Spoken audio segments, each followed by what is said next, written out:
24. Gonna do my Monday Night Raw review and my AEW Dynasty pay-per-view. Now, Monday Night Raw dripping off the air. Um, we have a new world champion, new woman champion, Becky Lynch. She just won the Battle Royal. She beat like I think 12 other women in this match. I thought it would give me Liv Morgan or Nia Jax. I didn't think it would be Becky Lynch. Becky Lynch being announced was random and surprising to me. I didn't think it was. I thought it made sense to be with Liv Morgan, but with Becky Lynch. Becky Lynch is your top star. She's your baby face on this show. They need someone to carry this division, and now it's Becky Lynch. Um, we will go through what happened on this show. We will talk about the news and rumors. We'll talk about the pay-per-views that were announced and what we think will happen next. Um, we are 2 weeks away from Backlash in France. This Friday is the draft. Next Monday, the draft. Night 2 of the draft, and I will talk about AEW Dynasty that happened last night. We'll talk about the two best matches on the show. So, either way, I just want to say for watching. Thank you for all the support. Hit that like button, leave a comment. Please subscribe to my channel. Let me know in the comment section. Y'all want to hear more. When he made that three, that's a one possession game. You at least make them have to go to full. All right. I'm actually surprised they were Becky Lynch, and they didn't want to go some other route. All right, here we go.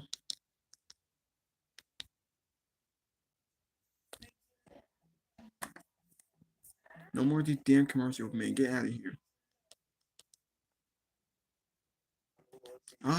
Get out of here with these damn commercials. Was chanting CM Punk. He sat down just like CM Punk does for his promos and warned the cameraman to not shoot up his filth again. Want to know who are Death Rebel? Denise, Sean Ross Sapp. Gunther returned to Raw. We had a great tag team match with Andrade and Ricochet taking on JD McDonough and Santos Escobar. We had a great Raw tag team titles with Austin Troop and DIY. I think it looked like that they broke up two tag teams. DIY looked like they might split, and it looked like that they broke up Imperium. Gunther and Ludwig Kaiser turned on Giovanni Vinci. I disagree with it. I don't like it. I don't know what they're doing. Not just for professional wrestlers, but for. Now, this was AEW. Swerve Strickland becoming the first black AEW champion.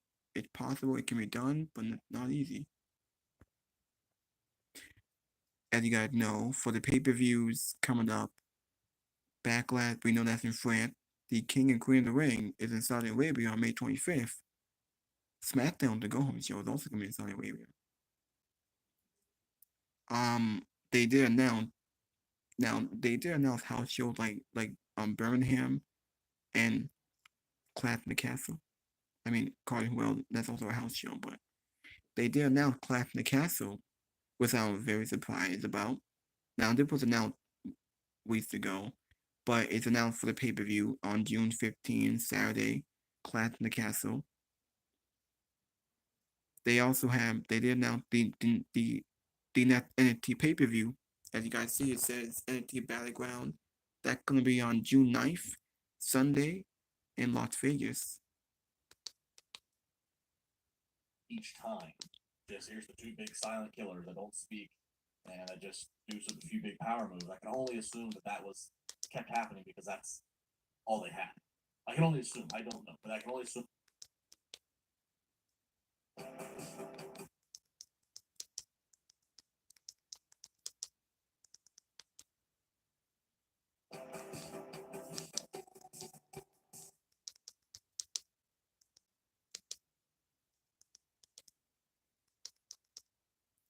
Probably gotta wait for him to hurry up.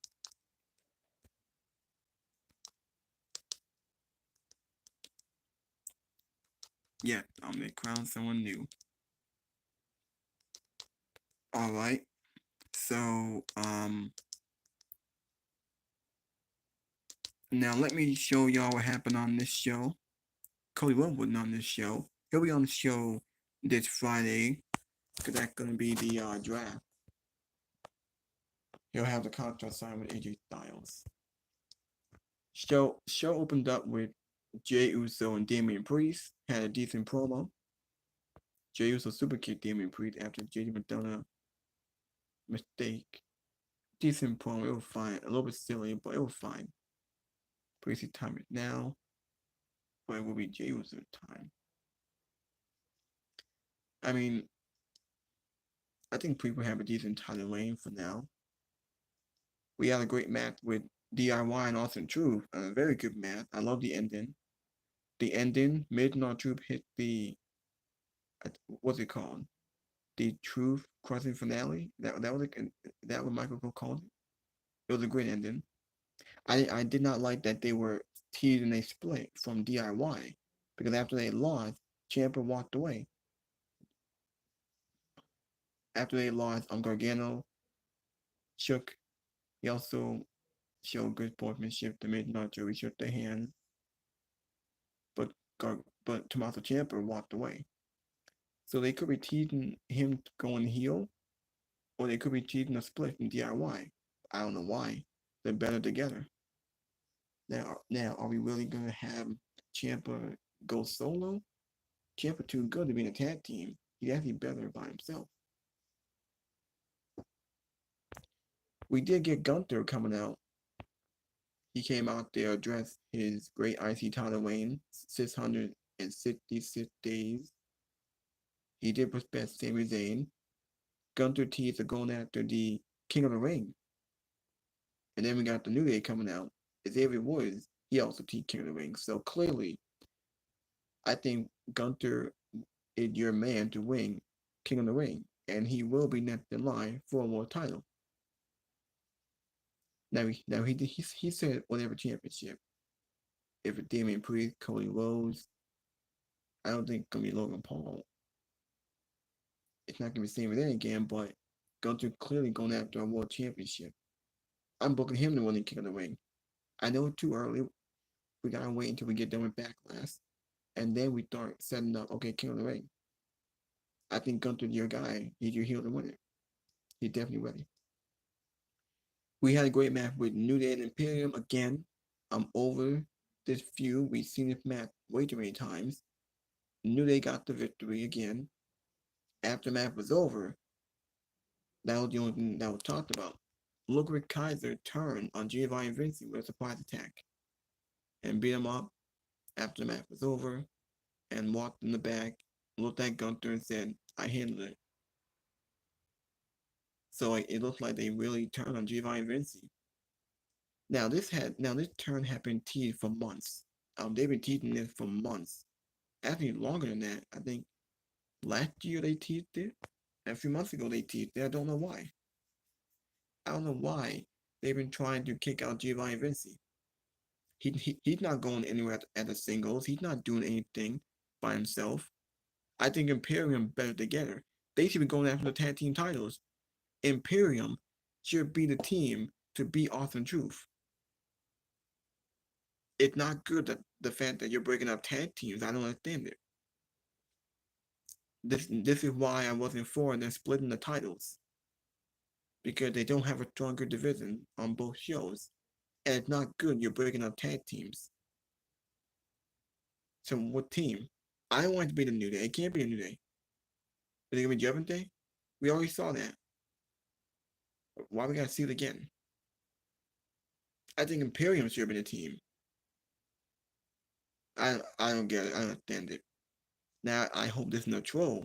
If it's not, and we have Ludwig beat Giovanni next week on Raw, and he's out completely, where did Giovanni go by himself? He's not gonna last long by himself. He might go back to NXT and do what? So I hope that doesn't happen. We had a very good promo with Sheamus and Drew McIntyre. A one-arm Punk kicked your arse. Now clearly they're setting up Drew McIntyre to win the title back in Clash in the Castle. Sheamus, you know he's being set up to win the IC title Clash in the Castle. They will be on that show on June 15th. That's their show, that's their hometown, that's their moment because both of them got screwed last year. Now we did get a backstage segment with Sami Zayn and Bronson Reed. I think they will set this match up for Backlash because Backlash, they only announced 2 matches. They announced Cody Rhodes and AJ Styles, Damian Priest and Jey Uso. We got 2 world champions on that show, so we gotta get the mid cards. You know Logan Paul's not wrestling. He may wrestle in Saudi Arabia. So I think we will get Bronson Reed and Sami Zayn at Backlash. It's gonna be a one-off. It's gonna be a filler feud to give Sami Zayn somebody could Bronson Reed want the title. Now we did get Chad Gable. Chad Gable turned heel last week. Chad Gable demand better results from Alpha Academy. You know we couldn't get a rematch with Sami Zayn probably at the King and Queen of the Ring pay-per-view. So Sami Zayn had like 3 opponents lined up. It's gonna be Bronson Reed at Backlash, Chad Gable in Saudi Arabia, and then a Clash in the Castle, Sheamus. Sheamus had a great match with Nakamura tonight. He won clean. Sheamus is being set up to take the IC title. You know what's gonna happen at Clash of Champions. We had a very good tag team match with Ricochet and Andrade taking on Santos Escobar and JD Madonna. Dominic didn't wrestle. He has an injured arm. I think he sold an arm injury. I just realized that Dominic had a mustache. When's the last time Dominic had a mustache? I don't remember that. I don't know. But it just looked weird seeing him have a mustache. But they had a very good match. Andrade and Ricochet got the win. Damian Priest came out and sends a statement on dominance after tag team. Very good dominant. He's your champion, so he should be dominant. Damian Priest doesn't want Judgment Day's help. They need his help. Now we could be setting up Ricochet and Andrade to be challenger for Damian Priest in Saudi Arabia. Once Priest beats Jey Uso, we could get Ricochet and Andrade. I'll be all for it. I'm okay with that. So it looks like that we could be doing that. I think that we will.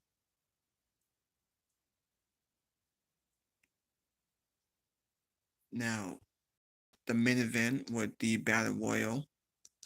Like I said, Becky Lynch won the Battle Royal. Shockingly, I was very surprised that she was added.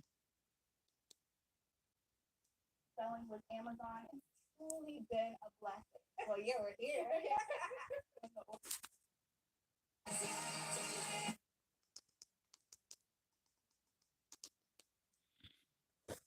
Top of the mountain, I think. I mean, probably not world champion, but competing for it. Like he and Cody are such a natural feud based on their Royal Rumble history.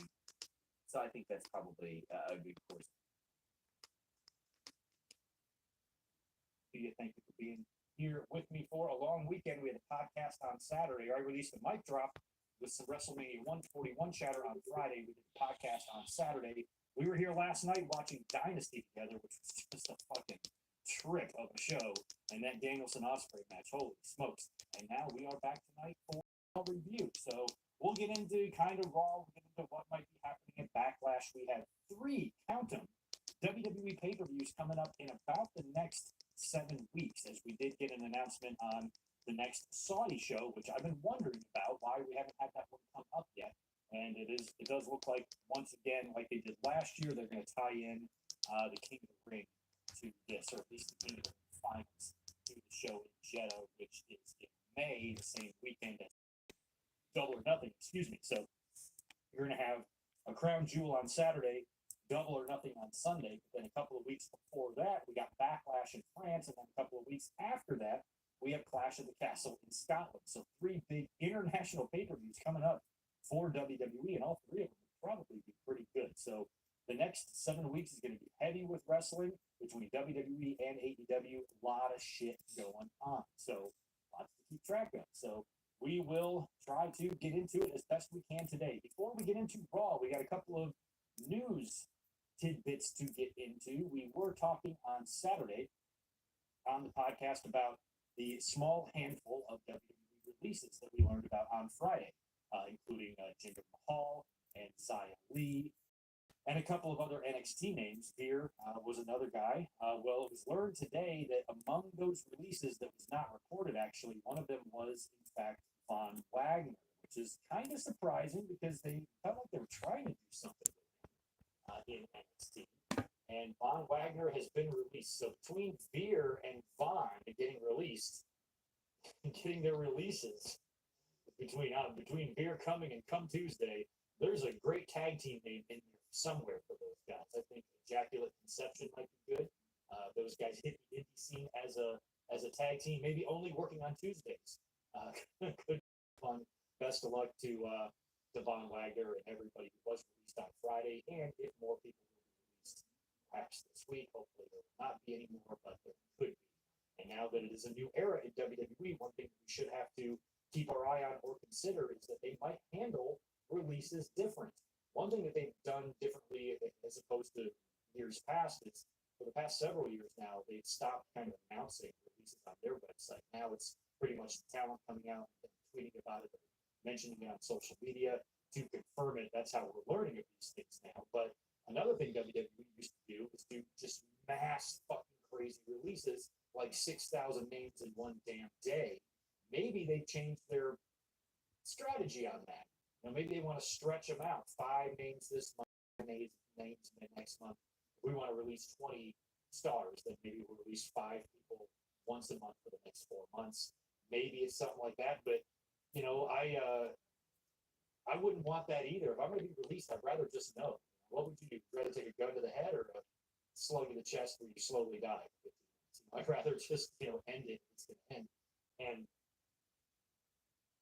I guess maybe they could be changing how they do that, which makes me nervous that some of these other names, like our friend Dexter Loomis comes to mind, and maybe a few other names who might be on the radar. And I just hope we haven't even seen Dexter Loomis since last year. I think it was like when, was it April or March? Dexter Loomis has not been on TV for over a year now. I don't. They aren't using him. Some people have forgotten he's still employed. He's not even on the main roster. Is he in catering? Is he doing house shows? We haven't seen him in house shows. Is he in catering? Is he at the performance center? What the hell is he doing? He might get released because he's not being used. I don't think they know what to do with him. And I don't think he has. I mean, Loomis doesn't have character. He doesn't have any characters, so I don't know what the hell we're doing. they are not. And they stick around because I really want to see a payoff or a wedding or something with Dexter and Indy. I'm a big fan of their relationship, and sometimes WWE forgets it exists. And then they have a reunion, and then they forget it exists again. So get them back together. That's entertainment TV right there. So anyway, best of luck to Von Wagner. He is out.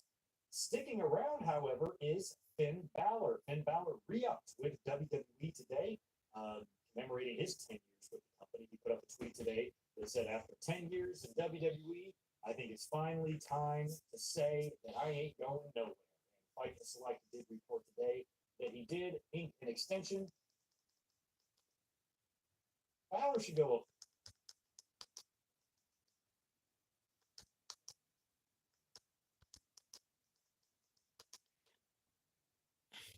So, interrupted by Bronson Reed. He says he'll give Bronson Reed a title shot anywhere that he wants. August for WWE and perhaps his career. So why the hell is he winning a Hell in a Cell match against an active member of the roster, former world champion, that close to the end? I thought it should have been Balor. So I thought that it was possible Balor might go back to Japan or maybe even.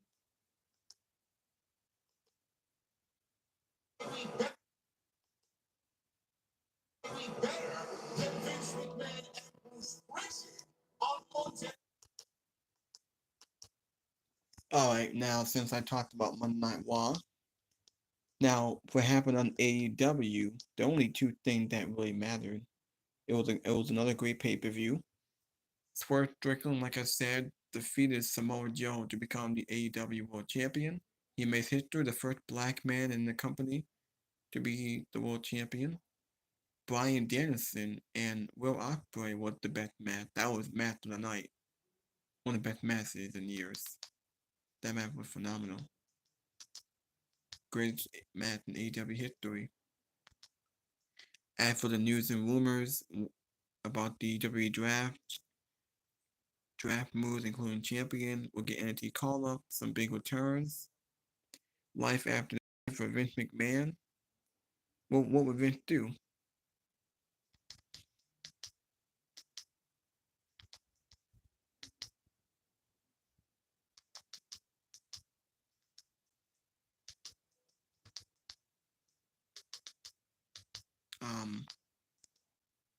What has Vince McMahon been up to since leaving WWE?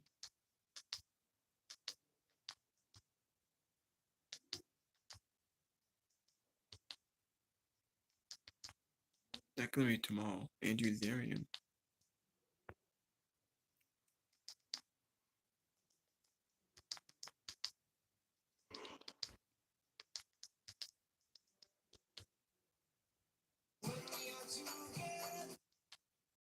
First person to stain my shirt gets $100. Really? Easy money.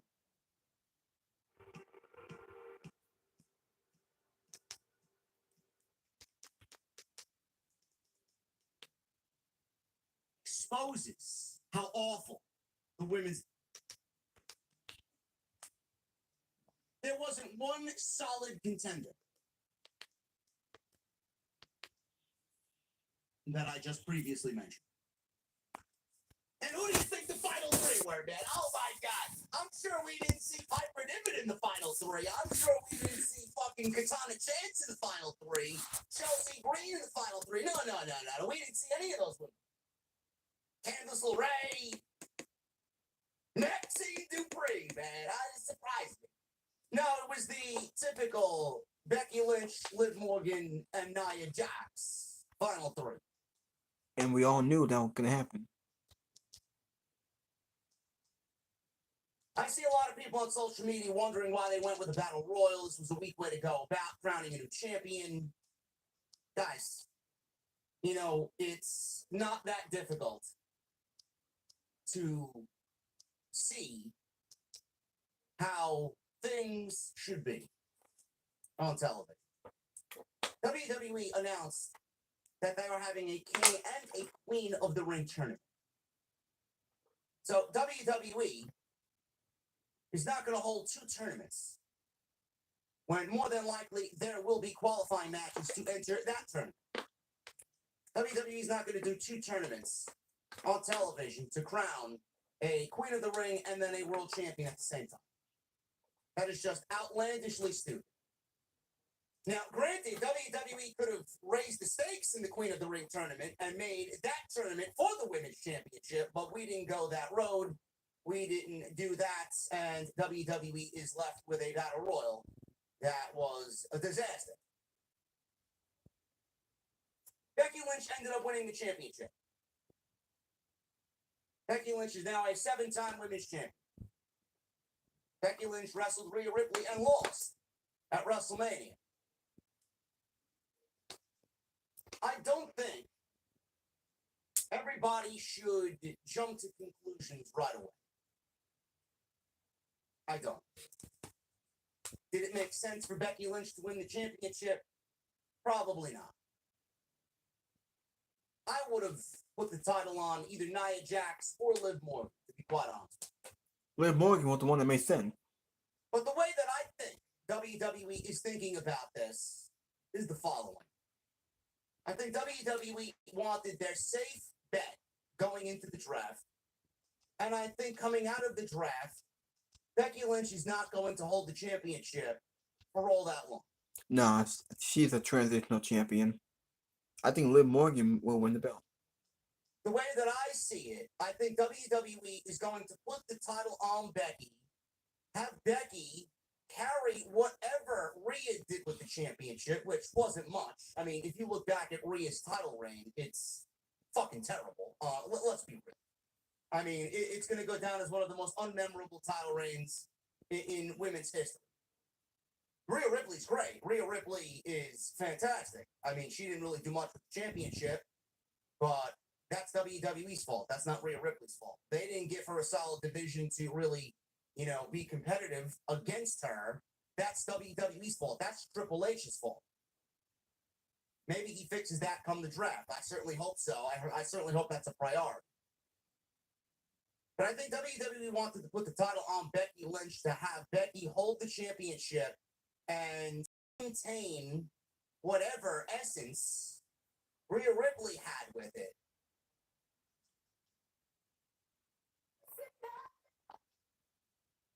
Was the woman that won the belt tonight, that's Becky Lynch.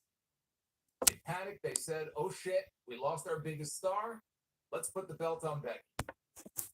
I don't know how long she's going to have that title for. I don't know if she's going to keep the belt on Raw. I don't know if they're going to draft her over to SmackDown. We'll find out in a few days if that happens. But she was the safe choice. Liv Morgan was the story-wise, was the choice that would have made more sense. But we don't know how long Rhea Ripley is going to be out for. I'll be honest with you, I don't necessarily have the appetite to see Liv Morgan as the women's champion for 9 months or 6 months. I don't need to see that. Sorry, I just don't. Now, Rhea Ripley is going to be for a while. I can understand them wanting to put the belt on somebody like Becky in the meantime. It doesn't mean that Liv is not going to eventually end up with the belt when we get a little bit closer to the point in which Rhea Ripley might be able to come back. She still might get that title, but she didn't get it tonight.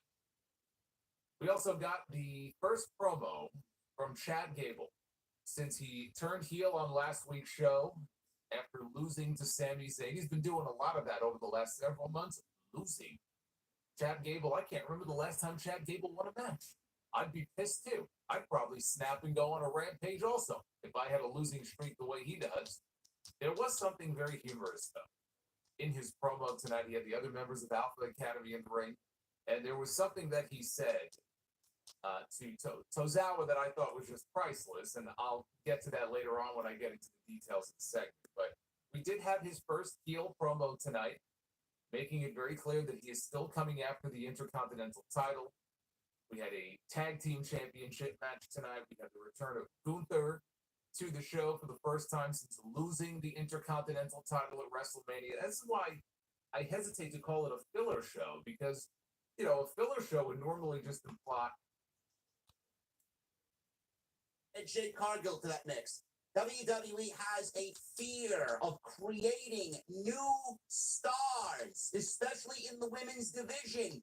I don't know why. So if everybody is upset, I get why you're upset, because it's the same fuck. They have a natural fear of creating new stars, especially with the women. Exactly. If they put any sort of effort into the other women that aren't as big, like they do a Bianca or a Becky or a Charlotte, Is concerned. It looks like after tonight, Imperium is down one member, or Giovanni Vinci. I'd be very worried if I were him, especially coming off the events of last Friday. I might keep my phone turned off these next few days. So we're going to talk about this lame duck episode of Raw. This is your Monday Night Raw review. It is Monday, April. Care about nothing in that entire division. I'm trying to make sense of why Becky won the championship tonight. Did Becky win the championship because it's a safe bet? Yes. Does WWE potentially have the idea of Becky winning the championship, giving her that spot in the Nothing Battle Royal, and saving Liv Morgan's big win to pin Becky Lynch, which would give her her win back? Because on the road to WrestleMania, Becky Lynch beat Liv Morgan. So now Liv Morgan is looking for her revenge on her revenge tour. She took out Rhea. Now she beats Becky and becomes the champion. Maybe I'm just speaking too much sense. I don't know. That was the big happening tonight. Becky Lynch is the new women.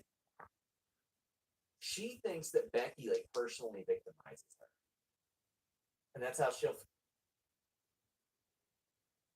Oh, come on. SmackDown. I don't know why.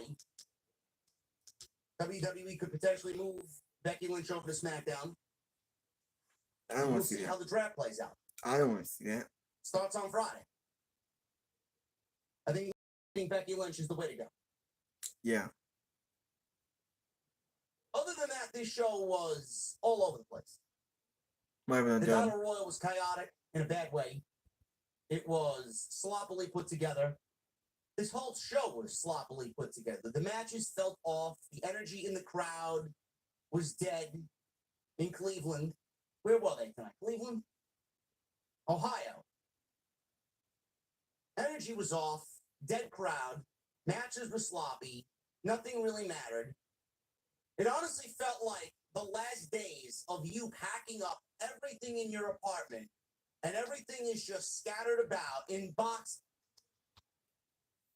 Wagner is gone from WWE. Von Wagner is the one who, at one point, Vince McMahon had him pegged as a future WrestleMania main eventer. He supposedly thought so highly of Von Wagner, or just his appearance and the way he looked, that he compared him to a young Adam Cole. And Vince McMahon thought that Von Wagner one day would be headlining WrestleMania.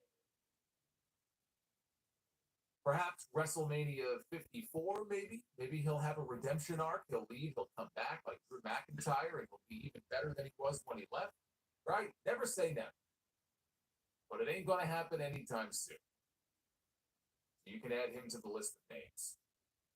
Now, they started the show tonight a little bit differently than they normally do. We had Michael Cole and Pat McAfee. They were standing in the ring. They welcomed us to the show. McAfee said that tonight's match to determine a new women's champion would be only the fourth time a world champion would be crowned in a battle royal. He called it one of the biggest matches in company history.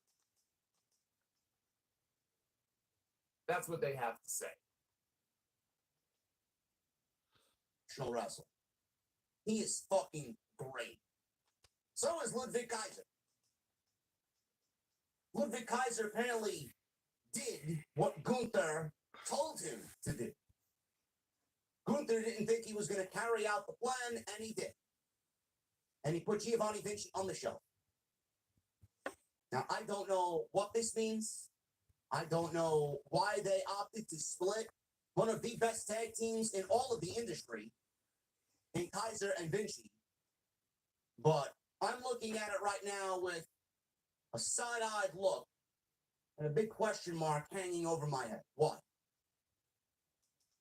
Now, I'm going to give this one time, because I see the upside in both Kaiser and Vinci at the same time, singular. Also, at the same time, I wonder, what are these guys going to do without each other? Because they're a great fucking tag team. But Giovanni Vinci is a great up-and-coming solo act, potentially. So is Ludwig Kaiser. And we know Gunther, what he's capable of. He's fucking unbelievable.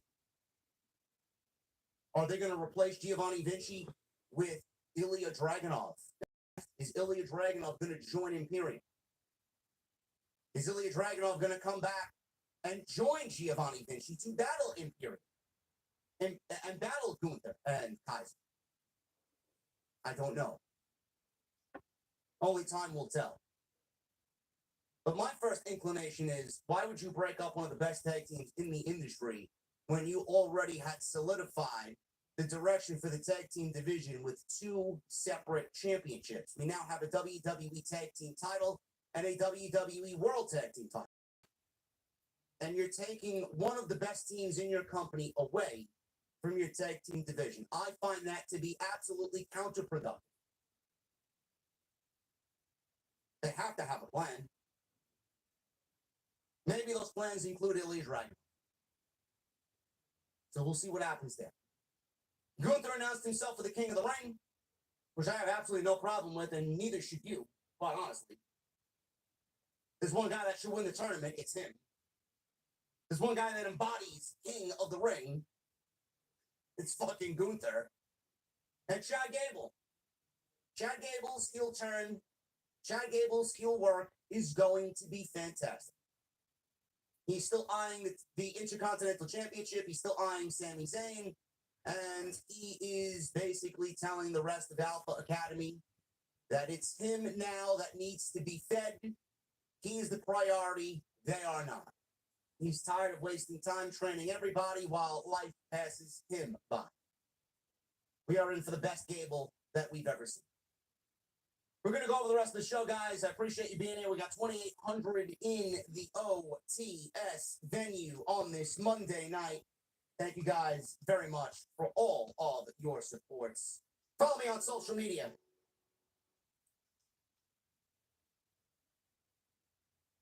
Told Priest to come on back to the ring. Jay was offended that Priest thought of him, he says, as just another tag team guy. I was a little confused by this because that's not at all what Damian Priest actually said to him. So I'm not exactly sure how he gleaned that from what he was saying. I was kind of sitting here confused, saying that's really not at all what he said. And he thought that was rich coming from someone in a stable. Jay told Priest the only reason he was the leader of the Judgment Day is because Rhea Ripley got hurt. And that got a rise out of the crowd. Jay wanted Priest to tell Rhea he said hi. Jay's always had a thing for her. He also said that must make Priest Dominic Mysterio's bitch. So Jay said that Priest was the one being fed to him because he was the next World Heavyweight Champion. JD McDonough got into the ring. He went after Jay from behind. Jay was able to avoid him. Jay threw a super kick. It was intended for McDonough, but he ducked and he hit Damian Priest instead. With the kick, Jay had a moment, it looked like, of regret, but then it looked like he was mocking Priest, and then he left the ring. And McDonough could tell that Priest was very upset. He tried to plead his case to him. Priest was very angry. I thought that, Jey Uso was good here at the end. I thought Jay was good, but this just felt very forced. Like all of a sudden they're trying to fill in gaps about, well, there's some personal history between the two of them. They used to be friends. It just sort of came out of nowhere. It's almost as if, well, we're trying to figure out, how we could throw a little more gas on the fire here going into Backlash. So we'll make up this shit about a story that happened last year. And Doug, you remember those days you went out that night when you told me in the locker room? I don't know, the whole thing, even just the way that Priest was acting here was very unlike him. And it just felt very out of character. But even Jay, again, making the comment about how, so, you're saying what you're saying because you just look at me as a tag team guy. And I'm just sitting there trying to figure out how he, pulled that out of what Priest said. This is just a very weird segment to open the show. We had The Miz and R-Truth, the new World Tag Team Champions, defending their titles against DIY, Johnny Gargano and Tommaso Ciampa. Two Ohio boys in this match, Gargano and Miz. And, DIY comes out. They have their merch, which is DX inspired. I got to tell you, watching them walk, sometimes things change. It's not even like a tribute. It's like Toasts and then next. I think he's going to fill that void of the kind of hero to little kids and stuff. And he's so gracious and kind. He spends so much time with all fans of all ages and gives it a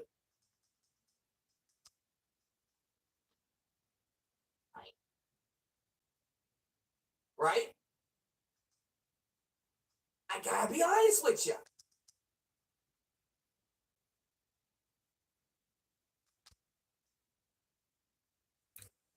Wow, so Sean WhatsApp, there was no Denise. Sean WhatsApp had like almost 50 minutes, 49 minutes in this video. Well, that was very, very short. Well, that felt odd.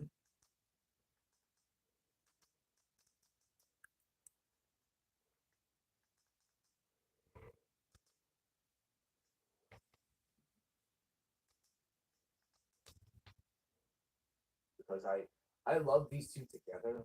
I don't really think that at this point they'll have a storyline reason to break them up.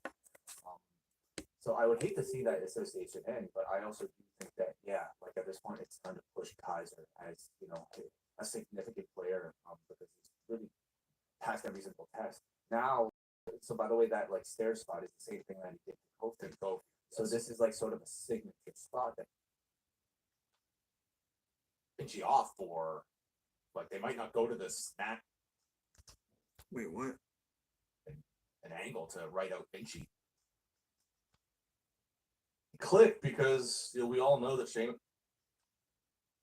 Years, they say, we've seen them work. So that clicked kind of like right now while Drew is in just such personal rage, you know, with CM Punk just living in his mind all day, every day. Then Sheamus comes out, it's like, fella, you gotta break out of this, and then things get personal. Really eating at me. Their weird ass little funny babyface theme music is weird. The backstage, Damian Priest was not happy. He was admonishing JD McDonough. They were approached by Dominic, who has an amazing mustache now. He's already got the mullet. Now he's got the mustache. The only thing missing now is a double wide trailer for he and Rhea to be hanging out in. But more important than the mustache, he had his arm in a sling. Said he got hurt. It must be sympathy pain. You know, Rhea's arm was in a sling last week. She hurt her.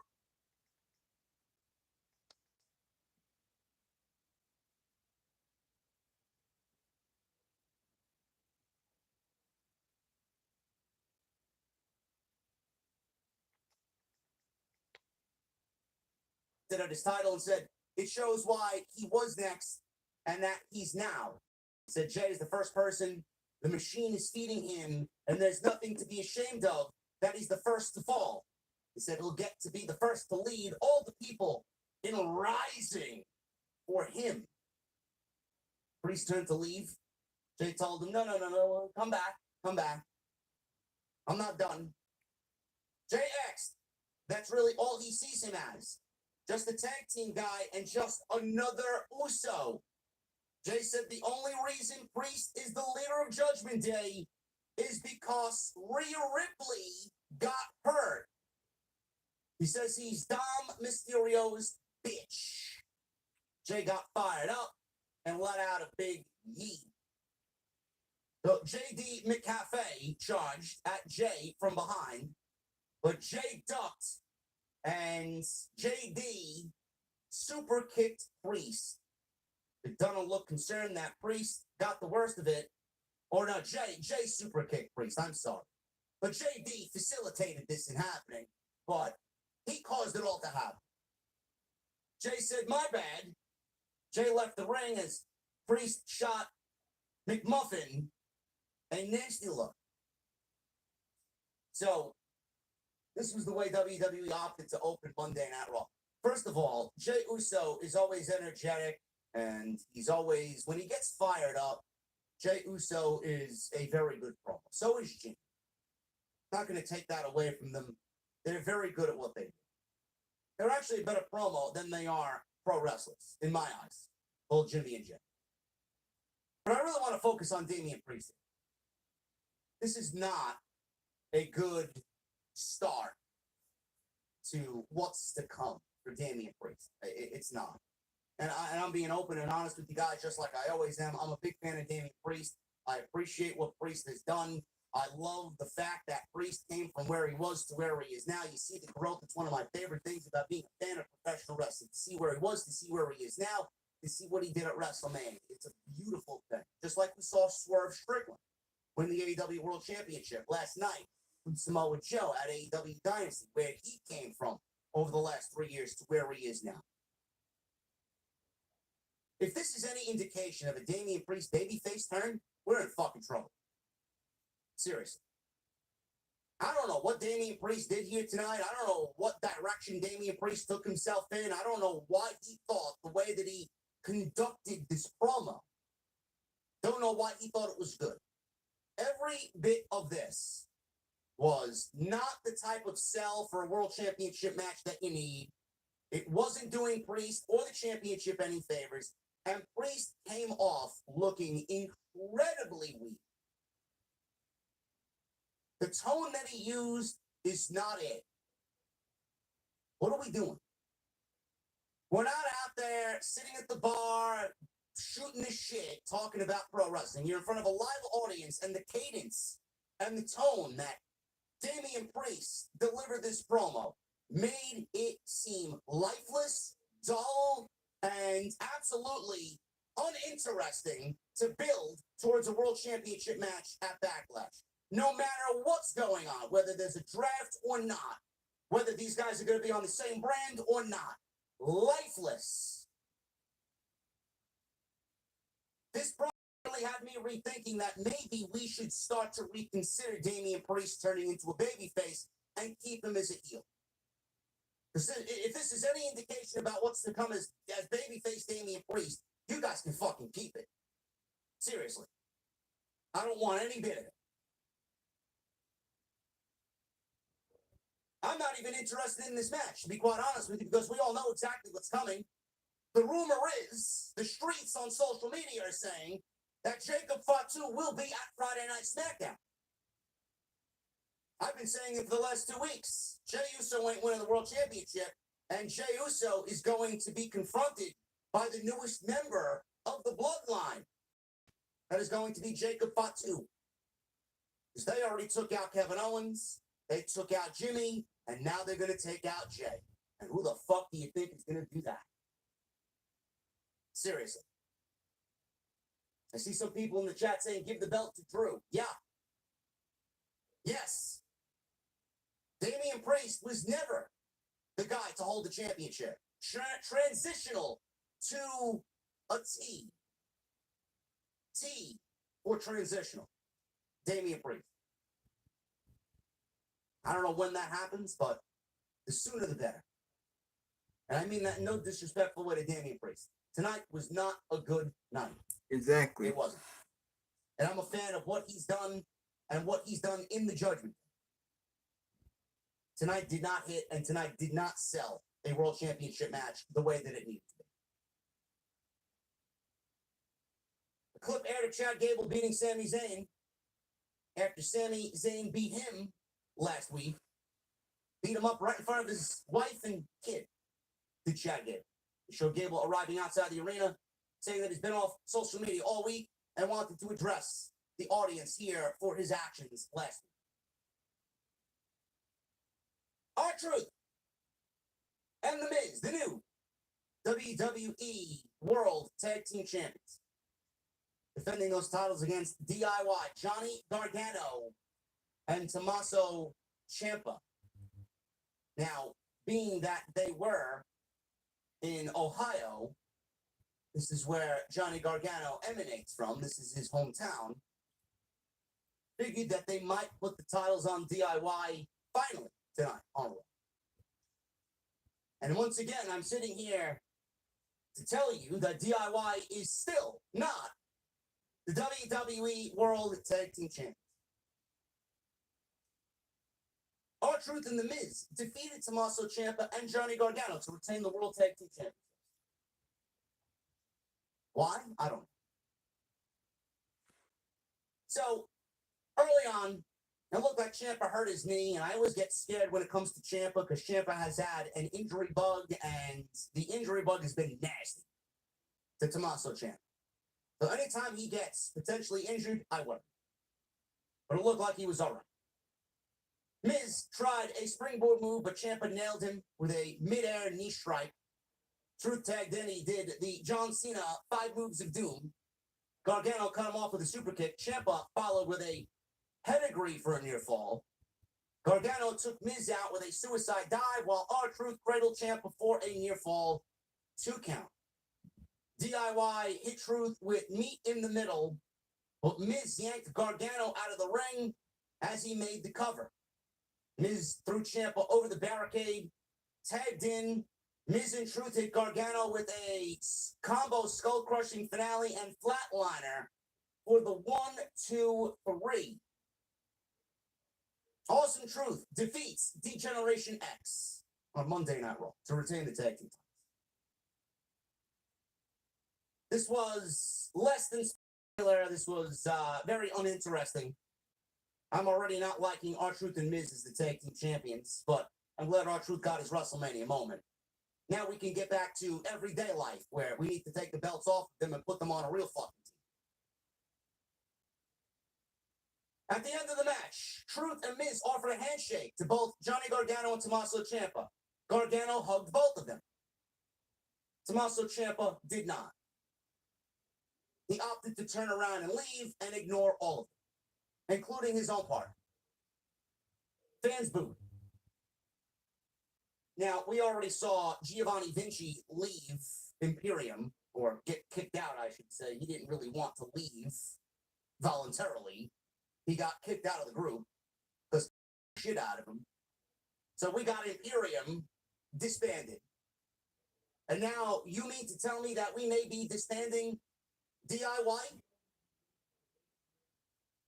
I mean, it could be, honestly, unless they move them to SmackDown and have them feud with A-Town Down Under, Austin Theory and Grayson Waller for the tag team titles over there. That's always still a possibility. I mean, there really is nothing left for DIY on Monday night. They've wrestled everybody, and they've had multiple opportunities at the tag team titles and lost every single one of them. Maybe they move over to SmackDown and have better luck over there against Austin Theory and Grayson Waller. You just got to give me a reason as to why they would get a shot after losing multiple times at the other set of tag team titles. Or Triple H could be building towards a split also of DIY, and we could be getting Tommaso Ciampa and Johnny Gargano separated. Maybe Triple H is set to give us back the Tommaso Ciampa heel turn and heel run that was legendary in NXT Black and Gold. You know, the heel work that Ciampa did when he came out to no theme music, Psycho Killer Tommaso Ciampa, when he came out with those long trench coats and said nothing to anybody, and he made fun of NXT grandma every week.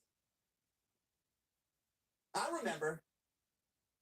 Legendary heel turn, heel run.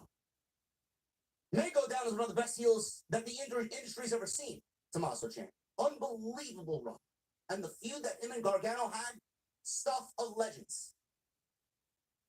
Maybe that's where he's going. Maybe I'm just getting ahead of myself and reminiscing on older days when days like that were just unbelievable.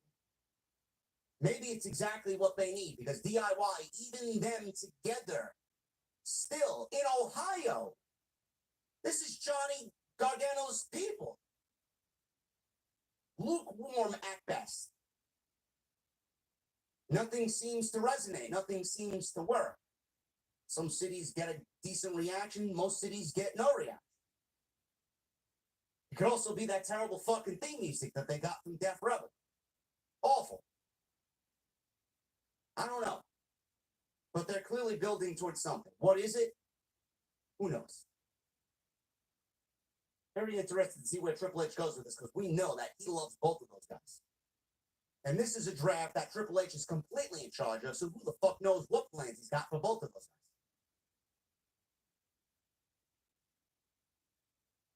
guys. Damian Priest told JD McFish. There's somebody in the comment section will tell me, oh, JD, there is no such item on the menu as a McFish. I like to call him McFish. Do you mind? JD McFlurry. Since 1882, Galvani cheesemakers have been the mozzarella experts. So no matter how you slice it, stack it, or snack it, you get a taste of Dolce Vita. Try Galvani, Italy's #1 cheese brand. Priest wasn't okay with it and raised his voice. Santos said it will be fine. Told McDonough to go handle his business. Looks like we're getting a split of Judgment Day. Very soon. It's all falling to shit without Rhea Ripley. Shawn Michaels. Yes. We got an appearance from Shawn Michaels. He hyped NXT Battleground It will be at the UFC's Apex facility in Las Vegas, Nevada in June. McAfee said, that's the power of TKO. I'm very interested to see how that show comes off. That may actually be the first NXT show in a while I actually do cover. Gunther. He walks out.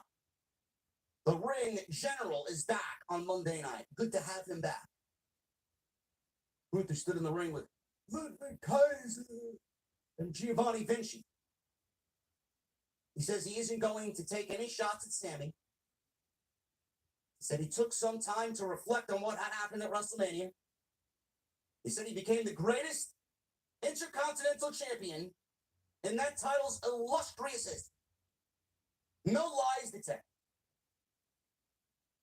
Said for almost 2 years he was walking around with a big target on his back to live up to his reputation. He says that weight has been lifted off of his shoulders. Thank you, Sami Zayn. Says he's not a target anymore. He's gone from being the hunted to the hunter. I can do whatever I want.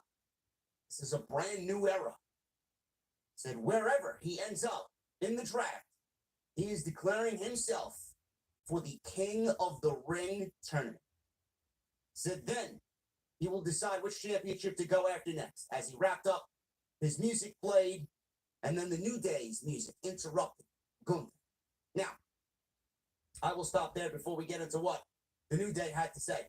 So this is the first participant in the returning King of the Ring tournament. We don't know if there's going to be 8 men, 16 men. We don't know. We don't know if the entire tournament's going to take place in one night. We don't know if it's only going to be the semifinals and then the finals. We don't know. Or maybe WWE just does the entire tournament on Raw and then we get the finals at the pay-per-view, which really wouldn't make it King of the Ring. I would like to see the whole fucking tournament play out in one singular night, but that's just me because I love a good old-fashioned King of the Ring tournament. Now, we did say we don't really have any news on what the winner of the tournament gets, but Gunther potentially gave us some insight into what is going to happen when you win the tournament. He did say he's declaring himself for the tournament, and then he said when he wins it, he will then decide which championship to go after next. The only thing up from the Intercontinental title is the World Heavyweight Championship and the WWE Championship. Now, we don't know which brand he's on, but it really doesn't matter because if he wins the tournament, he can opt to go for whichever title he decides. I'm assuming Gunther is saying here without actually saying it, the winner of the King of the Ring tournament is going to get a World Championship title match for whichever championship he desires, which is fine. I would hold the tournament over the summer, and I would love to see the tournament take place in a June setting, and then have the winner of the tournament get a championship match of his choosing at SummerSlam. That's just me. But here we are. A lot of people were like, well, Gunther is going to win Money in the Bank. I think Gunther is more of a King of the Ring winner than he is Money in the Bank. It just fits his gimmick. Then that would open up somebody else to win Money in the Bank. Maybe an LA Knight. Maybe a Braun Breaker. Tiffany Stratton. That's what I think WWE is going to do. So they have the option of a younger talent winning Money in the Bank and Gunther winning the tournament that is basically tailor-made for him in King of the Ring. Now, when this championship match happens, I don't know. He could cash it in at any time. Maybe he waits till Berlin. I have no idea. So we'll see what happens there. But Gunther already claiming he's the first participant in the King of the Ring tournament. You cannot ask for a better representation in that tournament than Gunther. And honestly, there is nobody more tailor-made to win that. So Gunther is absolutely the odds-on favorite and should absolutely win the King of the Ring tournament. Xavier Woods, he came out with Kofi Kingston. Kofi said, it is a new era. Yes, thank you for letting us know. I think I'm tired of hearing that it's a new era. Show me. There's one thing to say it. Show me. It's a new era, so what better way to usher in a new era than with a New Day? Xavier said he's aiming to be a two-time King of the Ring winner. Gunther said after he wins King of the Ring, he'll reestablish the image of the tournament, and Xavier will be remembered as the weird guy who won it by accident and pretended to be a champion. It's basically how I would describe Vince McMahon's version of the King of the Ring as well. Thanks, Gunther. Xavier said Gunther used to be a champion. Kofi was laughing, and they sang, "Where is your gold at, Gunther? Where is your gold at?" Gunther yelled, "Enough. This is beneath me. I think this is beneath all of us." He asked Kaiser and Vinci to take care of it. Xavier said they would be up for wrestling both of them tonight in a tag team. Great. This is when the New Day is very unpleasant and very annoying. I much rather see serious New Day, like they were in their last match with Imperium. Not this version of the New Day. So we get this tag team match that we've seen, what, 6, 7 times, maybe? Maybe. Get this match again. Imperium were in control after a commercial break. Woods made a hot tag.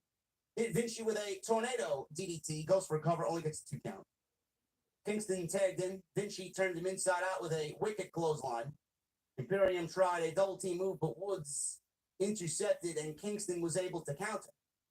New Day hit Vinci with the up, down, down. This is the backbreaker foot stomp combo. And that was enough for the win. We've seen much better from both of these teams.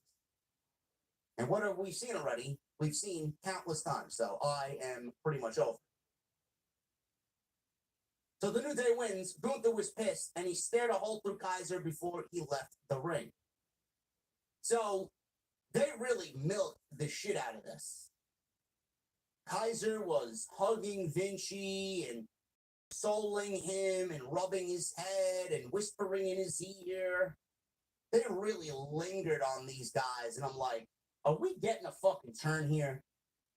And then it didn't come, it didn't come, it didn't come, and then finally, all of a sudden, it came, and he slammed him into the apron of the ring against the LED boards. Kaiser threw into the LED boards on the ring apron. So he continued to kick at him. He beat up on him and threw him into the announce desk and then into the ringside steps. Security then pulled Kaiser away. He broke free and started to walk away. He was walking up the aisleway, and all of a sudden, like a locomotive, he pulled out his Braun Strowman maneuver. This guy ran around the entire ringside area and absolutely blasted Vinci with a drop kick into the steel steps. And he did the same thing to Kofi Kingston a while back and did the same thing to Xavier Woods. So, Kaiser is a vicious motherfucker. He did the same thing to Vinci here. The camera followed Kaiser to the back after this was all over, where Gunther was waiting in Gorilla. He looked at Gunther and said, "I told you I'd get it done." Gunther smiled and seemed very proud of Kaiser's work.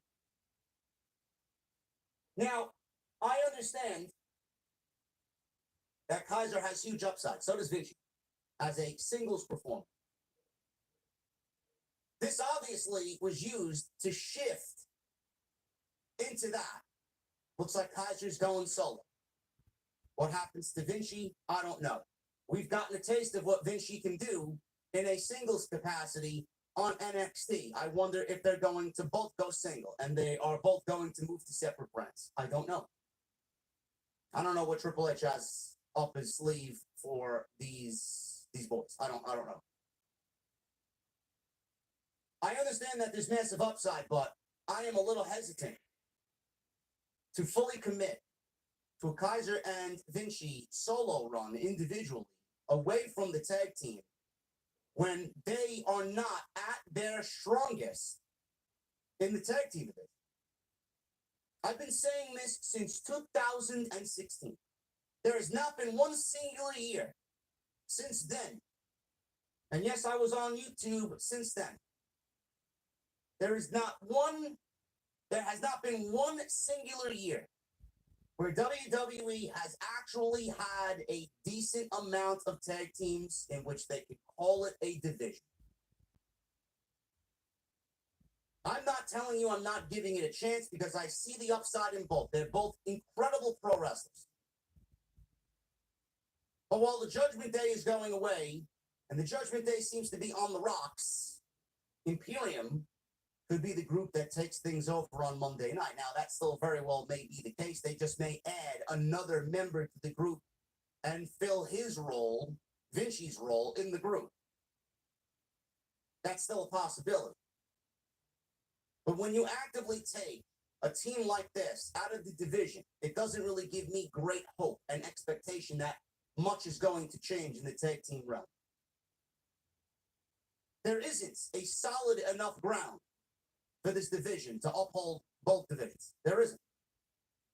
The Raw Tag Team division is weak. SmackDown Tag Team division is weak. There aren't enough teams in the division for the need for 2 titles.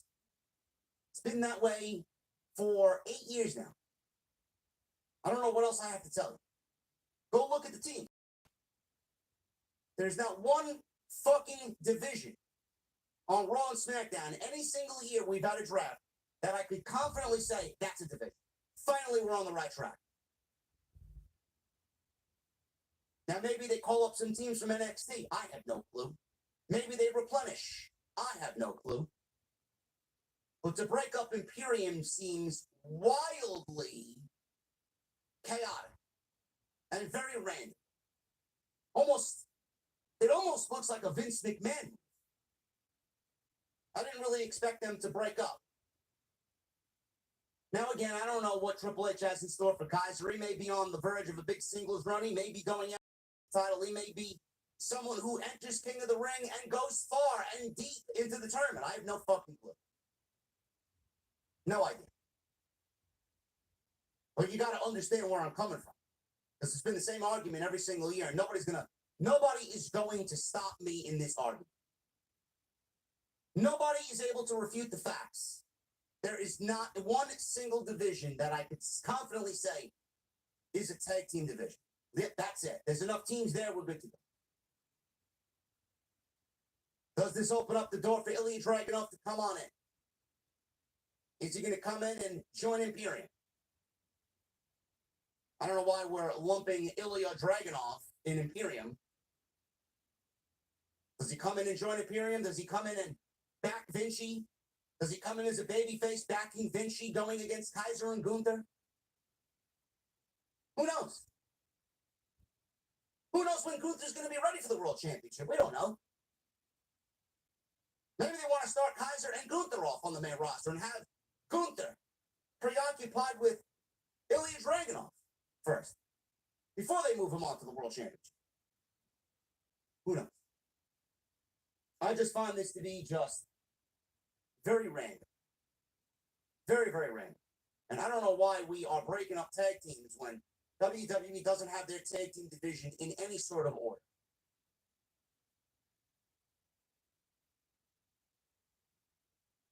Drew McIntyre, he made his ring entrance to fans chanting CM Punk, CM Punk. He's sitting in the ring, cross-legged like CM Punk would in the middle of the ring. He told the cameraman not to shoot up his kilt and called the cameraman a pervert. Don't worry, Drew, we're not looking up your kilt. Drew said it puzzled him why they chant CM Punk's name since he doesn't like them. He says CM Punk doesn't like the fans. He says he likes himself even less than the fans. Drew said the guys in the crowd wouldn't understand a complex relationship since, for most of them, their most complex relationship has been their right hand. Drew McIntyre is turning into an internet troll. And he's doing it in great fashion. He says his back is against the wall as usual. Says he's targeting his next prize, which is the King of the Ring. He talked about the WWE draft next week. And all of a sudden, too many lines. Sheamus interrupts him. Sheamus was body shamed this week on social media. Shame on you. Body shaming Sheamus of all fucking people. What the fuck is wrong with the internet? The people body shaming Sheamus have not seen a gym in 20 years. The people body shaming Sheamus fucking wake up at the crack of dawn and are waiting at the noodle line for McDonald's and ordering fucking 6 Egg McMuffins. Give me a fucking break. The people making fun of Sheamus's weight are the people that the only exercise they get is lifting up the remote control to change the fucking television. Go hit the gym, you fat whale! Ridiculous. Drew, what's going on, man? So Drew isn't taking any responsibility for his own mistakes. Some say that makes you a coward. He asked if he was going to stand up, but Drew McIntyre stood up. Good. I've known you for 20 years. You'd think I'd get a little bit of respect from him. He says he got his moment at WrestleMania 40 and he became the World Heavyweight Champion in front of a live WrestleMania crowd. That is what you dreamt of. You got it. Your brother John and your wife Caitlin were in the crowd. And you blew it over. Some stupid social media stuff. He pointed at Drew's waist and said, that's where a belt should be. But over a meme and a t-shirt, you threw it all away just like that. He says he's his friend, and they've had banger after banger after banger after banger. Because he's there to tell him the hard truth. A one-armed CM Punk kick your ass. Fans once again chanted for CM Punk. Drew says he knows what Punk did to him, and now he's affected his career.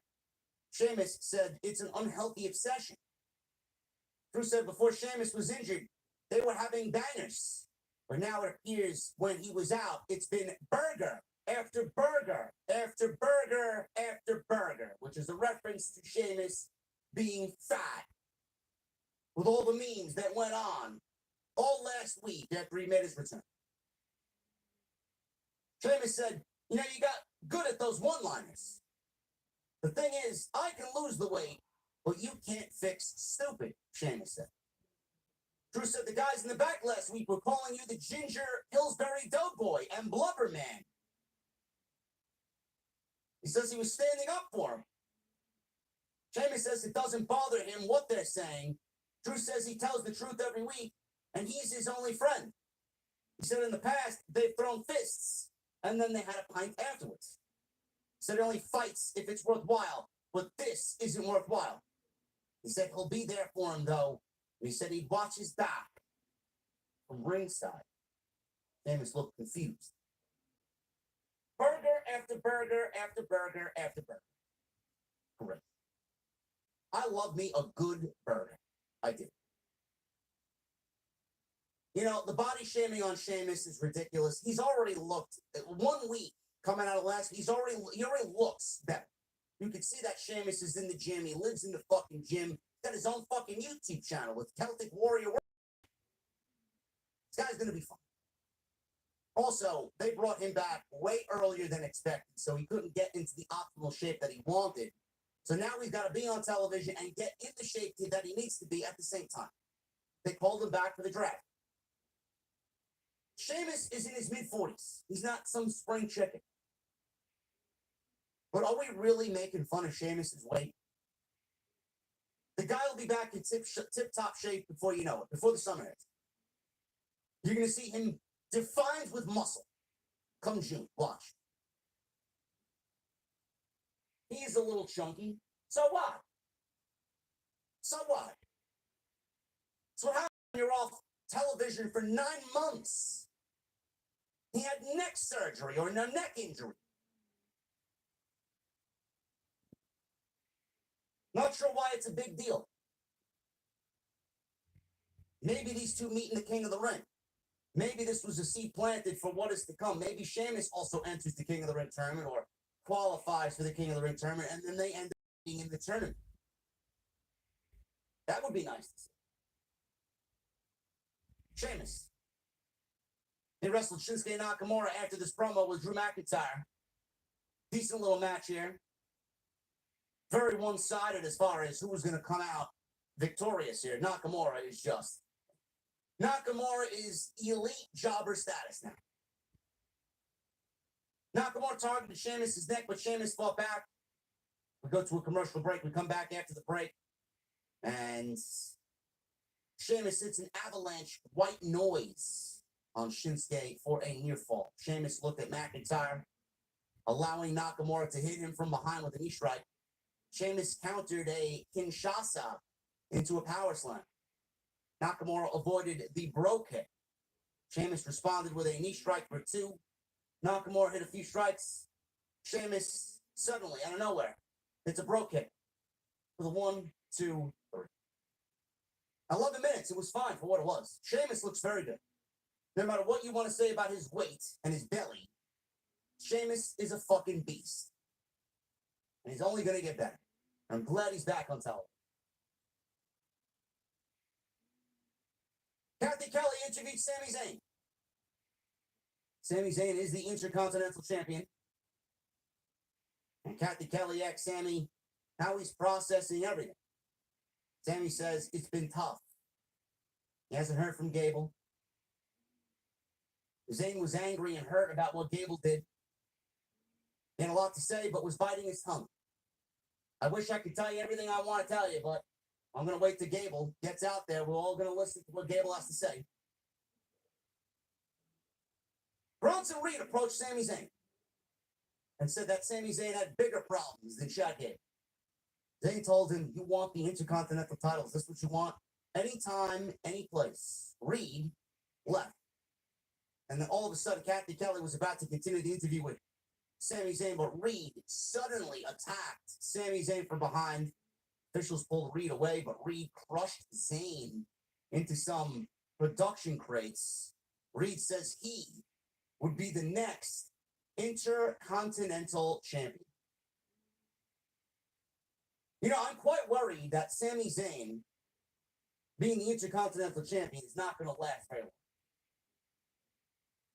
If Bronson Reed wrestles Sami Zayn, and we get this match happening at Backlash or whenever it may be, I don't really see how Bronson Reed can once again lose to Sami Zayn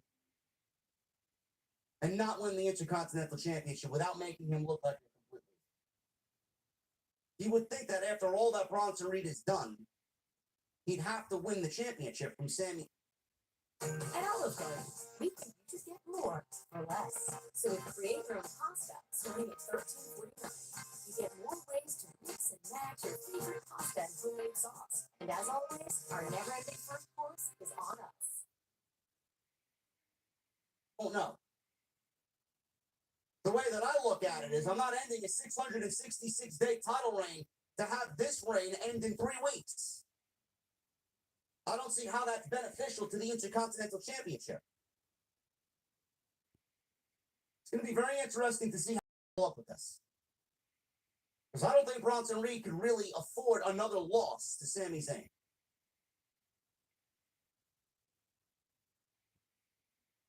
Chad Gable. He's out there with Otis, Maxine, and Akira Tozawa. Gable said Sami rubbed his victory all over him. He then started wasting his time training losers. In training losers, he mocked Tozawa for being a funny man with a silly dance. He said Maxine is as pretty as a princess, but dumb as a box of rocks. I really wish he would have made fun of her wrestling ability and said that she sucks, but here we go. She's blonde, but dumb, like a box of rocks. I've given you everything and gotten nothing in return. It's pathetic. He turned to Otis and said, don't let me get started on you. He called Otis his prized pupil. Fans chanted for Otis. How could you hate Otis? He says he has proven to be the biggest disappointment of them all. He says he was just giving them honest feedback. He says they're all going to win his Intercontinental Championship together, and they're all going to help him, right? He said they needed to all stand by him no matter what, together.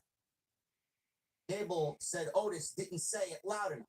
Otis reluctantly and sadly said, no matter what. Gable left the ring and smiled as the Alpha Academy is sad and consoled each other in the ring. Now, clearly, these geeks are not going to help Gable win the Intercontinental Championship or have Gable come anywhere close to the Intercontinental Championship. What we are potentially getting here is we're getting a new Alpha Academy. It's not going to be Otis. It's not going to be Maxine. It's not going to be Akira Tozawa. Gable is going to align himself with a Team Angle-like group in the Creeds. Julius and Brutus Creed will align themselves with Chad Gable, and we will get Team Gable. Just like we got Team Angle. And it's going to be fucking fantastic. Heel Creeds, led by a heel Gable. This heel run is going to be fucking fantastic for Chad Gable. And I truly hope that Triple H and the creative team finally takes this version of Chad Gable to the top where he belongs. It has been an absolutely long time coming. This is going to be great. Gable's a great talker. He's eloquent with his words. He chooses the right words. He just comes off as a fucking cocky prick. It's going to work out. I love it. I'm here for it. I can't wait to see what he does. Dominic approached Ricochet backstage warming up. It says he was looking forward to beating him up. Dom mocked him as he walked off. Ricochet's promo was awful, as usual. Liv Morgan then walked up to Dom and started staring at him for some odd reason. Dominic locked eyes with Liv Morgan. I don't know, folks. Is Liv Morgan an upgrade for Dominic Mysterio over Rhea Ripley? I don't know. I don't know, man. That is going to be a very, very split decision, honestly. I would choose Liv, personally. Nia Jax. She talked about the 14-woman battle royal later on in the main event. She said it'll be 13 women and 1 month. She said she'll rise each one of them and eliminate them one by one until she's the last one standing as the new champion. Sure thing. Sure. Ricochet and Andrade El Idolo versus J.D. McCafe and Santos Escobar. You know, I want to throw this out there, man. You know, all the people that loved Andrade in AEW and now hated Andrade in WWE because he left AEW. You know, all you WWE fans who said, oh, Tony Khan butchered Andrade's creative, and Tony Khan didn't know how to book Andrade, and all this other shit. And you guys got really quiet all of a sudden. No, I don't see Triple H lighting the world on fire with fucking El Idolo over here. What are we doing? Let this guy go out there and wrestle, please. Seriously? Oh, Andrade, another Mexican Latino star coming on in. He's got a feud with the other Latinos. Can we just have him come on in and maybe start his own fucking stable? What was he doing in AEW? He had the LFI group, right? Why don't we get something along the lines of that? Get them a mouthpiece, get them a fucking manager, and let them terrorize WWE. Andrade needs to fucking wrestle. We need to bring Andrade back to what he was doing when he was in NXT as the world champion. I don't think he's ever reached the heights of that, sadly, since then. This was a tag team match that went 12 minutes. Dominic has a very, very obnoxious and silly looking mustache. Seriously. He's got the type of mustache that you look at somebody and say, I can't trust this guy, man. I can't fully trust him. So the heels took over here. We go into a commercial break. Dominic got involved. One arm. Dominic got involved. Andrade made a hot tag when we get back from commercial break. He hit Escobar with some dragon screws. And a running double knee strike in the corner is signature Meteora for a 2 count. Ricochet tagged in and hit a springboard clothesline. Standing shooting star press, but JD McDouble broke up the cover. Escobar and McCafe gave Andrade a double vertical suplex. You like that? I did that by accident. JD McCafe gave Andrade a double vertical suplex. Ricochet tried a springboard clothesline, but Escobar caught him with a mid-air knee strike. Escobar brought Ricochet off the top rope with a hurricanrana, but Ricochet flipped over into a leg drop on JD McMuffin. Andrade wiped out Escobar with a back elbow and then gave McFish his finisher, which he calls the messenger, or the message. The 1, 2, 3. Or maybe I think they renamed it the Shadow. Stop changing things that we get used to something that's a lot worse. Match was all over the place. The match felt sloppy. The match felt it just felt sloppy. Like I don't care. I genuinely don't care anymore. I don't.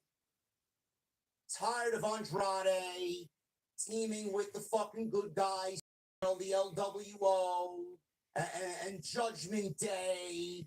Tired of Santos in the LW. I'm tired of it all. It's not interesting anymore, man. We've run this shit into the fucking ground. End it. End it. Damian Priest attacked Andrade and Ricochet from behind after the match. He did a razor's edge and planted Andrade with the South of Heaven chokeslam. Priest told Dominic and JD McDouble that he didn't need them. I guess he didn't want whatever he was offering him on the menu. Damian Priest. They needed him. The Judgment Day is about to split up. Goodbye, JD McNugget. How is he going to last on his own? I don't know. We got a Zoe Stark video promo that did nothing to make me believe in Zoe Stark winning this battle royal. Thanks to come. They showed Kaden Carter and Katana Chance stretching backstage. And then they showed Natalya doing thrusts and squats, getting ready for the battle royal. Jackie Redmond said Indy Hartwell and Candice LeRae used underhanded tactics last week. Indy took offense to this. LeRae says that they're out there to defend their victories. Or they're not there to defend their victories. So there was some chaos backstage, and the cameraman turned to a big pull-apart brawl with Liv Morgan and Nia Jax. Redmond then took the mic and walked over there to get some questions and some answers. All of a sudden, Becky Lynch comes on in. She takes the mic from Jackie Redmond and says it's pure chaos, and they're about to have the biggest battle royal in Raw history. False. If this is the biggest battle royal in Monday Night Raw history, then it is a sad, sad world. Becky approached Maxine as she was walking through the backstage area. She stopped and told Maxine, "This is your first battle royal for a major championship in the company." Maxine said, "Yes." "Then you go out there and show everyone why it won't be your last." "It should." So the man has come back to Columbus, Ohio. That's where they were, not Cleveland, Columbus. She headed to the ring through Gorilla, and we are about to start the women's battle royal. Becky gets a full entrance. Liv Morgan gets an entrance. Nia Jax gets an entrance. Everybody else in the battle royal was already in the ring after the commercial came back. The battle royal went 20 minutes. Maxine Dupree eliminated Candice LeRae first. Or Candice. Who did Candace fucking piss off? Who did Candace piss off backstage? I don't know. Indy Hartwell then booted Dupree, but Dupree then eliminated Indy Hartwell. So Maxine eliminated both Candice LeRae and Indy Hartwell. If you want me to take them seriously, great. All those wins that they racked up now are deleted. Worthless. So we go to commercial break. We come back from break. Katana Chance and Kaden Carter work together, but Shayna Baszler and Zoe Stark got the better of them.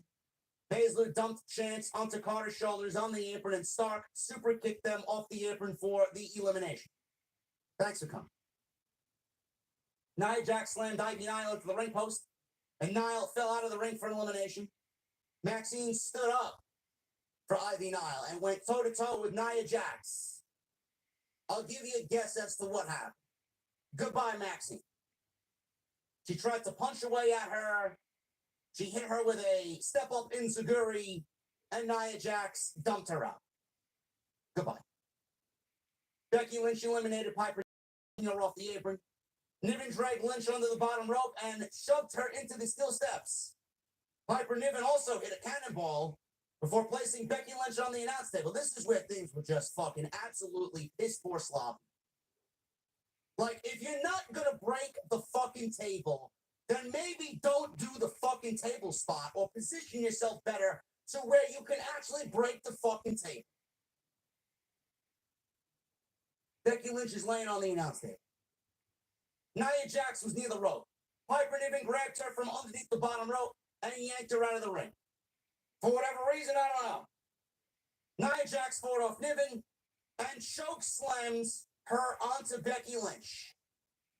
For some reason, she thought the table was going to break with the sheer weight of Piper Niven, and it did not. It did not. The table was still upright and intact. So, after Jax fought off Niven and chokeslammed her onto Lynch, the table didn't break. So Nia Jax struggled to hoist it up Piper Niven, struggled to get Piper Niven on her shoulders, and then gave her a Samoan drop onto the table and onto Becky Lynch, and the table still did not break. Piper Niven weighs how much? 200? Nia Jax is what? 250? And the table didn't break. Very, very sloppy. Just piss poor fucking sloppy.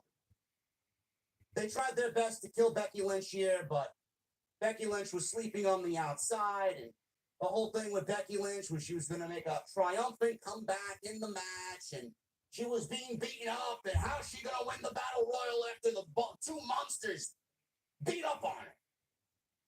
Great. Chelsea Green was eliminated as every referee went to go check on Becky Lynch. So when she got dumped over the top rope, Chelsea Green ran back into the ring because nobody actually saw her get eliminated. It was at this point maybe an inkling, a small inkling of doubt. Maybe they'll give the title to Chelsea Green. Maybe they'll fucking surprise us and create a new star here. No, they did not. They went to a commercial break. Nia Jax comes back from break, powerbombs Lynch through the table, and it finally broke. After 3 attempts, the table finally broke. So, Zoe Stark eliminated Chelsea Green. Officially this time, the referee saw it. And Baszler eliminated Natalya. Nia Jax eliminated Zoe Stark and Shayna Baszler moments later. So they left Jax, Morgan, and Lynch in the ring. Becky was on the outside. She crawled back into the ring. We are now down to the final 3. Color me fucking shocked that these are the 3 ladies that made it to the final, man. Okay. So Morgan gave Jax a code breaker as Lynch simultaneously brought Morgan down with a neck breaker. Jax hit each woman with Samoan drops. Jax tried to eliminate Morgan and Lynch at the same time, but they fought her off together. They were using their strength together to get rid of the larger woman. They tried a double suplex, but Jax suplexed both of them instead at the same time. Jax set up for the Annihilator, but Lynch shoved her over the top rope. Nia Jax tried to get back in, but Morgan hit a code breaker and Lynch hit a dropkick, knocking Jax out of the ring for an elimination. See, this is where Nia Jax's inability and lack of knowledge comes into play. Why are you ascending the top rope and putting yourself in such a position that is going to leave you open to elimination in such a match where the only way you lose is by you going over the top rope? Does nobody think of these things? How stupid does that make Nia Jax look? Yeah, I'm going to turn my back on 2 opponents, not 1, 2 opponents, just to deliver my finishing move, which in this match does nothing. And then she gets shoved over the top rope and then gets eliminated. Nia Jax is nobody to blame but herself. Liv Morgan and Becky Lynch were the final 2. They battled on the apron until Morgan hit a code breaker, but Lynch managed to stay on the apron. Most of the battle here took place on the apron. They tried to make it, epic. Who's going to win it? Cliffhanger moment. Morgan tried for an oblivion, but Becky Lynch countered into a manhandle slam, knocking Morgan out of the ring, and that was enough. Becky Lynch wins the Women's World Championship. Crowd popped. Becky's music hit. She is now a 7-time world champion. So when they went to the apron, Lynch actually went over the middle rope, not the top rope. So it wouldn't have mattered if she got knocked out anyway. So Lynch celebrated in the crowd, and one kid managed to get a selfie, and Becky Lynch was hugging fans in the crowd that let this go on for a while to show that Becky Lynch is now the leader of this women's division. Fireworks went off, and Monday Night Raw went off. This was an absolute waste of an episode. Did they forward some things and kind of bring you in a direction of where things could be headed? Sure. Sure they did. Chad Gable's promo was great. I'm very excited about where Chad Gable's going as a heel. What's going to happen with Imperium? Is Gunther going to lead a new Imperium? Is he going to form a new Imperium? Is Ilya Dragunov in the draft going to join Imperium? Is Ilya Dragunov going to back Giovanni Vinci and continue his rivalry with Gunther? What's going to happen with Kaiser and Vinci as solo acts? Jey Uso and Damian Priest got their world championship coming up. I'm more interested in Jacob Fatu obliterating Jey Uso at the pay-per-view. Johnny Gargano and Tommaso Ciampa, what's going on with them? Are they going to be disbanded as a tag team? Is Tommaso Ciampa going here? Are they going to end up on SmackDown together? Who knows? Couple of questions. They forwarded some things, left some things open-ended going into the draft on Friday, but all in all, I thought this was a sloppy show. I thought this was a complete throwaway show. I did. As far as Becky Lynch winning the championship, WWE is going with their safe choice. They are. Becky Lynch is their safe choice. Does it make sense for Becky to win the championship? No. No. But I honestly think as many people out there that hate me, JD hates the women. JD doesn't know what he's talking about. JD has terrible takes. I don't. I want you to understand something. Yes, WWE went with the safe choice in Becky Lynch. But what does it do for Liv Morgan to win a battle royal? Nothing. Yes, she would have become the women's world champion. Sure. But Rhea Ripley isn't coming back next week, next month, 2 months from now, 3 months from now, 4 months from now. She might not even be back by SummerSlam. There's plenty of time. We got all summer for Liv Morgan to win the championship. In my eyes, it would be beneficial, more beneficial, for Liv Morgan to get Becky Lynch in a one-on-one match and get her revenge win back over the last time they wrestled, where Becky won. And Liv gets the last laugh, beats Becky this time, gets her win back, and wins the championship. It is more beneficial for Liv to win a one-on-one match and win the title from Becky than win it in a throwaway, nothing battle royal, where Becky was already beaten up and weakened and made to look like a complete fucking underdog. So please, don't be upset. WWE knows the story with Liv Morgan and Rhea Ripley. It makes all the sense in the world for Rhea Ripley to come back and win the title from Liv Morgan. Liv Morgan will be a transitional champion of sorts. Rhea will come back and win the championship that she never lost because WWE was never going to take that championship off of Rhea Ripley anyway. She was more than likely going to hold that championship into next year's WrestleMania. She was absolutely going to go on a Gunther-like reign. So when it comes to that, I'm going to let it play out. This Monday Night Raw was the drizzling shit. Thank you guys for all of your support. I really appreciate you guys hanging out with me tonight. We're going to get into the Super Chats in just a little bit. Once again, programming note. Tomorrow, Tuesday Night Titans, episode 45, I got my guy, Sir Wilkins, who will be on the show.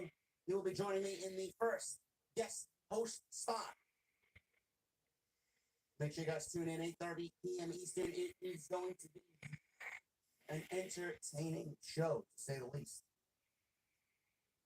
Make sure you guys follow me on social media at JD206, Twitter, Instagram, TikTok, and Cameo. Hit that subscribe button down below. Turn on the bell for notifications. Make sure you guys go and check out all of the other content on the channel. There is plenty of it, including last night's AEW Dynasty post with Jesse and I. Go check that out if you're into that type of thing.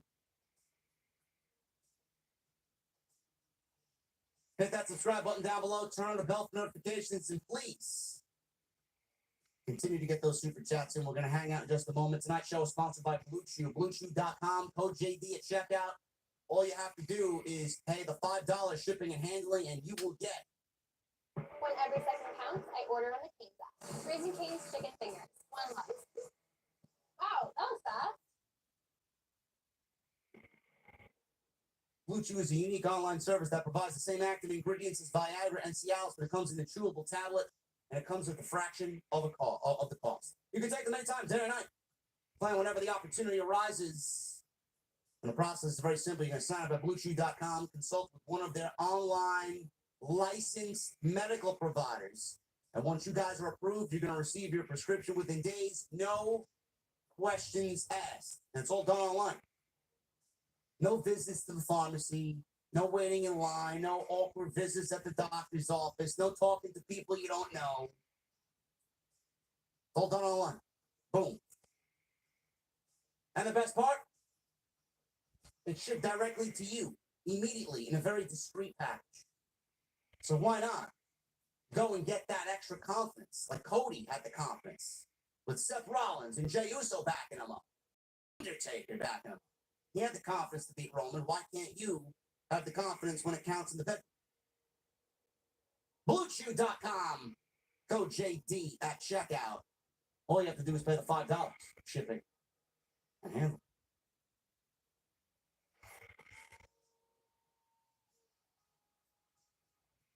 Michael Krause with the $2 super chat. Good Monday. You have a great weekend, bro.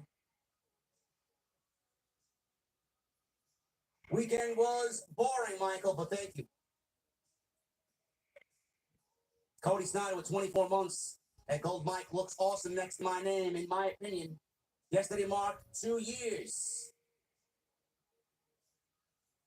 The Codys getting their gold this month. Oh, yeah, there you go. Look at that.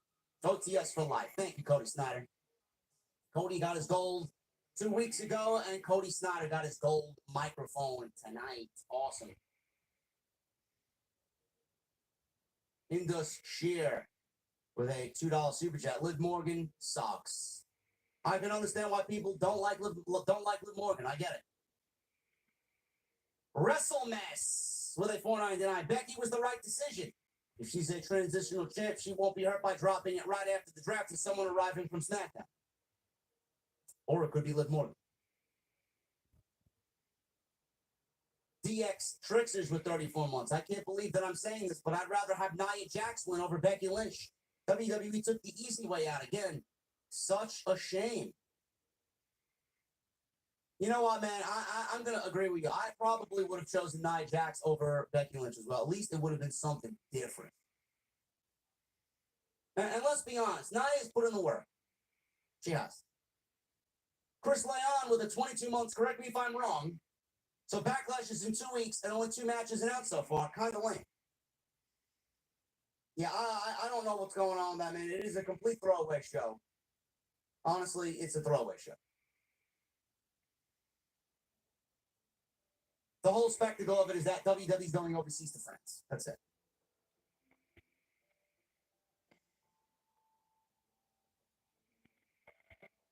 Zayfay with a 199. JD tripping. Raw focused on building everyone. 8 out of 10.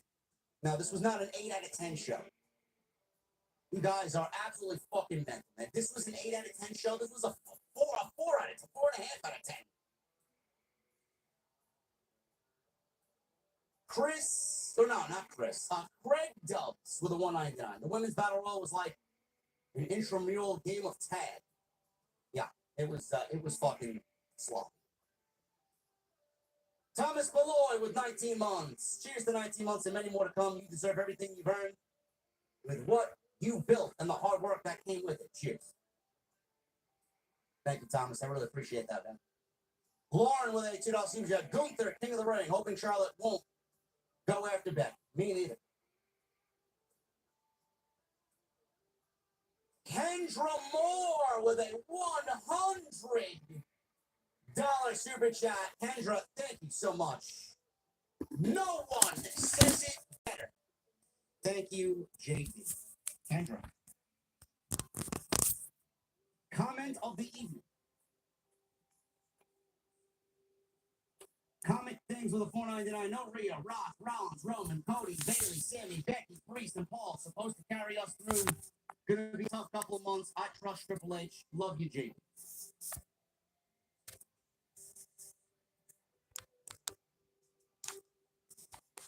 Danny said 199. New day, same old shit with WWE. Shaking my head. Yeah, it was not. True Crime Cult with a new membership. True Crime. Thank you, brother. What the fuck are you drinking? Underwear Beast with 17 months. Sheamus turned heel. Oh my, hold on. Alright. And teams with Drew and then destroys the tag team champions in the away show. Honestly, it. Alright.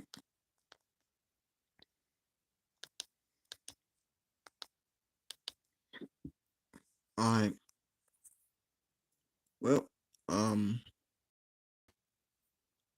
my vote is end this video.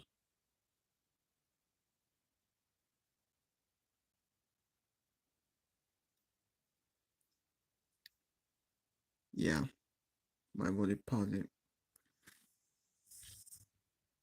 My vote is in the video. I'll see y'all later.